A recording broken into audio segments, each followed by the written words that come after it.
بودكاست طبي مع سيد حمد الله. صباح الخير او مساء الخير على حسب ما حضراتكم بتشوفوا في الفيديو دلوقتي. ان شاء الله احنا هنسلم الجائزه بتاعتنا لاول فائز بالنسبه لنا. حابين نعرف حضراتكم مين هو اللي هيكون الفائز، فيلا بينا. صباح الخير. صباح النور. دكتور عصام، ازي حضرتك؟ ازي حضرتك؟ حضرتك؟ مبسوطين جدا بوجود حضرتك النهارده عموما يعني. اهلا وسهلا. اهلا وسهلا بك يا دكتور. الله يبارك فيك. يعني احنا اولا مبسوطين جدا اللي يعني الجائزه بتاعتنا لمصير حضرتك. الله يبارك فيك. حابين بس نعرف كده الساده المشاهدين والمتابعين اللي بيشوفونا دلوقتي مين هو دكتور عصام الشامي؟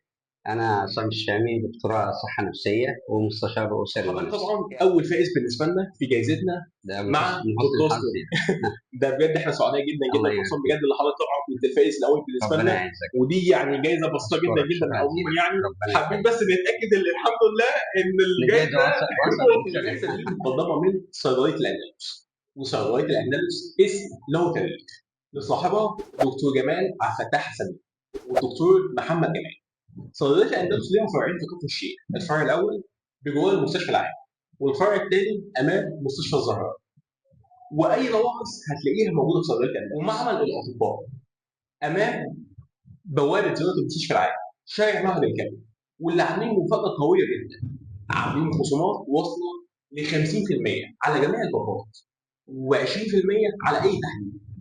كل اللي عليك انك تروح لهم تقول لهم انا من طرف الدكتور سيد حمد الله، وسيبي بقى عليه.